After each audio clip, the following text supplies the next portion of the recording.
Olá! Hoje nós vamos falar um pouquinho sobre o dinheiro, né? O danado do dinheiro que preocupa tantas pessoas, que tira às vezes as nossas noites de sono. Nós vamos falar algumas dicas, assim, alguns maximizadores para a gente, assim, vamos dizer, controlar melhor e saber a finalidade do dinheiro, né? A finalidade do dinheiro é nos fazer bem, nos ajudar, não é nos tirar a paz. Para muitos tira a paz.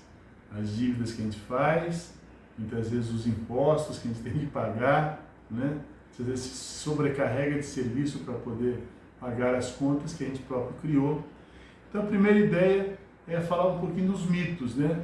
A gente tem às vezes um mito de que quanto mais dinheiro eu tiver, mais feliz eu vou ser, mais condições eu vou ter que dar vou poder dar para o meu filho, etc. É um mito, que na prática a gente vê assim pessoas bilionárias que não são satisfeitas, são estressadas.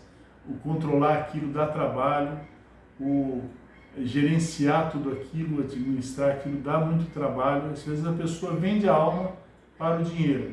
Está ganhando muito bem, mas trabalha 15 horas por dia para manter aquilo que ele tem, né? Isso das grandes fortunas. A primeira ideia é essa. Veja se você tem algum mito. Às vezes mito de querer ganhar muito, às vezes mito de eu não posso ganhar dinheiro porque isso faz mal, isso aí é contra a virtude da pobreza, né? Não é. A virtude da pobreza é você ter o dinheiro e saber usá-lo bem, para fazer o bem, né? Pensa bem nisso, tá? A virtude evangélica da pobreza. Uma segunda ideia são das expectativas.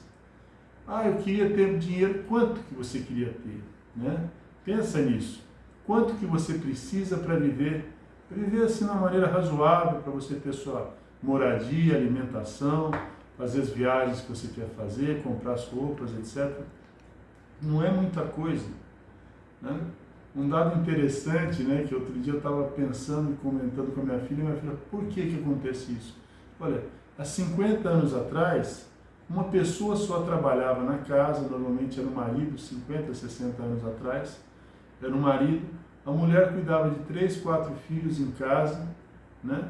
E tinha um carro para ir para um lugar e para o outro, e as pessoas viviam. Hoje os dois trabalham, tem 2 carros, tem uma casa, não dão conta de pagar as contas. Aumentaram as despesas, mais ou menos, né? Mais ou menos, diminuíram o número de filhos, aumentaram as despesas. Então, por que acontece isso? Porque a gente vai criando necessidades. Vai querendo comprar coisas que a gente não precisa, atualizar computadores, trocar de carro, um monte de coisa que a gente não precisa. Então, tenta pensar assim, se eu não tivesse mais fonte de renda, como é que eu viveria? Muitos, né, isso é um dado estatístico do IBGE, se perderem o emprego, daqui 3 meses estão passando fome.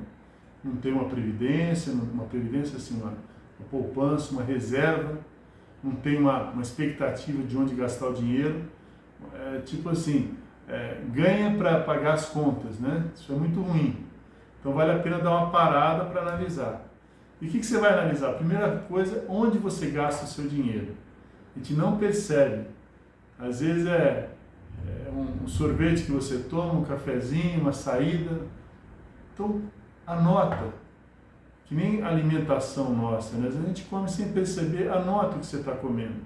E você vai tomando ciência, prestando atenção nas coisas.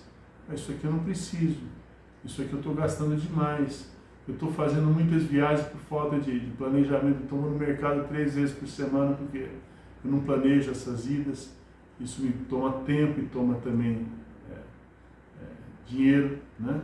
De transporte e tal. Então vai pensando. Anota, depois defina prioridades, né? O que você gostaria de fazer? Suponha que você ganhou $1 bilhão, o que você vai fazer com o dinheiro? Eu lembro de um rapaz que ganhou na loteria, ele ganhou, sei lá, 75 milhões, ele falou, o que você vai fazer com esse dinheiro? Ele falou, olha, eu vou comprar uma casinha e um carrinho, mais do que isso eu ainda não sei o que eu vou fazer. Quer dizer, a expectativa dele era uma casa e um carro, beleza. Então você pensa assim, eu quero fazer uma viagem pelo mundo, quanto que custa essa viagem? Dá para fazer quando? Quanto que eu tenho que poupar, sei lá, por mês para daqui a 1 ano poder fazer essa viagem? ou para comprar tal carro, seria um carro que me preencheria, que eu daria conta, né? Satisfaria as minhas necessidades. Fazer tal curso, esse curso tem que ser pago, tem bolsa. Então, as suas expectativas de gastos, para você ver o que você precisa de verdade. E às vezes o que você precisa guardar de verdade, né? Depois, uma ideia interessante, a mesma ideia do tempo, é o planejamento semanal. A semana é uma quantidade de tempo assim que a gente faz quase tudo que a gente faz numa semana. Nosso trabalho, nosso descanso, nosso lazer, é um ciclo mais ou menos semanal. As férias são um ciclo mais anual, né? Mas a semana é um jeito bacana para a gente analisar como é que a gente está usando o nosso dinheiro. Depois, uma outra ideia que alguns professores já estão fazendo, né, é aprimorar um pouco a nossa inteligência financeira. Existem 1000 cursos na internet, né, quase todos são cobrados, a pessoa te vende a ideia de que vai te tornar rico muito fácil, como ganhar o primeiro milhão. Mas eu pensaria assim, uma maneira simples, às vezes, conversar com um amigo nosso, que é um gerente de banco, uma pessoa que entende um pouco de finanças, te orientar algum livro, você assistir algum curso simples que você vai entender um pouquinho de como é que funciona a poupança, como é que funcionam as aplicações, as fontes de renda, como é que você pode ampliar suas receitas usando a internet. Muita gente está ganhando muito dinheiro com cursos na internet, com vender ideias, né? Às vezes uma coisa que você gosta de fazer, sei lá, ensinar redação, aí você começa a criar um sitezinho de redação e começa a divulgar isso, né?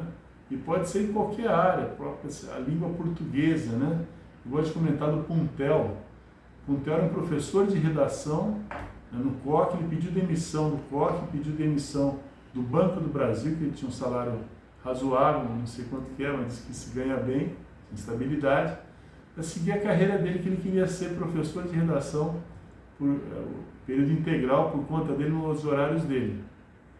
Ele falou, vou expandir isso, vou aprender oratória.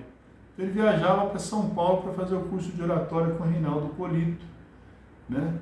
Caro curso, ele investiu dinheiro nisso, mas depois ele montou o curso de oratória dele. Então, com o curso de oratória dele, ele sustenta o Puntel inteiro, o resto é lazer. Aula de redação, aula de livros, etc. é lazer. O curso de oratória é divertido, ele ganha, sei lá, 60, 80 mil reais por curso, né, por cada 3 meses, ele consegue montar 3, 4 turmas e está feliz. É uma ideia. Estou falando do curso de oratória, mas tem curso de qualquer coisa, de memorização, como eu já comentei para vocês. Tem muita coisa que o pessoal precisa aprender, às vezes não sabe onde procurar. Você usa a sua capacidade mental de professor para ampliar essas ideias. E às vezes começar a dar aulas particulares também, às vezes você gosta disso. Mas não fique limitado a salário, não fique limitado a um emprego que te tem um tempo de dedicação. Amplie esse campo de atuação para você ter mais liberdade, tá? Depois, a última ideia é criar um sistema eficaz de administração de dinheiro, né? Um sistema que funciona para a sua vida. Cada um tem uma, vale a pena conversar, né? Quando é casado, marido e mulher, os dois, às vezes um que ganha, o outro que gasta, né? E, assim, quais são as nossas prioridades? Compartilhar os gastos na família e ter metas, pensando mais no futuro, que às vezes a gente vai ter uma capacidade de trabalho menor, etc. A gente vai poder ficar tranquilo, continuar trabalhando, né, com um ritmo menor, mas vivendo uma vida serena. Então, essas ideias básicas do dinheiro é para dizer, o dinheiro é um meio, tá? Não é um fim da nossa vida. É importante ganhar, é importante saber gastar, é importante saber investir. Tá? Só para concluir, eu lembro de uma história de um fazendeiro muito rico, que ele pagava aluguel, porque ele falava assim, eu prefiro investir meu dinheiro na minha fazenda do que investir meu dinheiro numa casa grande e tal, que eu vou gastar um dinheirão que vai ficar imobilizado aqui. Quando eu tiver condição de ter uma casa sem atrapalhar o fluxo financeiro do meu trabalho, aí eu compro a casa, eu faço a casa. Né? Para pessoas que estão começando a vida, é uma ideia interessante. Pagar aluguel, até juntar um dinheiro para poder comprar uma casa à vista. Porque às vezes entrar no financiamento que o juros você vai pagar 2, 3 vezes mais o valor da casa. Ou entrar num consórcio também, que é um jeito de você fazer uma poupança forçada e às vezes ser contemplado para adquirir aquela casa que você deseja. Tem muitas ideias, por isso que eu falo, estudem, conversem com as pessoas e ampliem a capacidade de administrar o dinheiro de vocês. O dinheiro equivale lá naquele nosso círculo lá, né, a saúde. A parte física é cuidar da saúde, a parte, vamos dizer, operacional de trabalho é cuidar do dinheiro. A gente tem que ter um trabalho que nos pague um salário bom, que a gente aprenda coisas novas, que a gente deixe um legado, que a gente ame, né? A gente viva com paixão o nosso trabalho. Eu gostaria que o trabalho de vocês fosse assim. Eu gostaria de contribuir para que ele seja assim. Tá bom? Até a próxima, gente.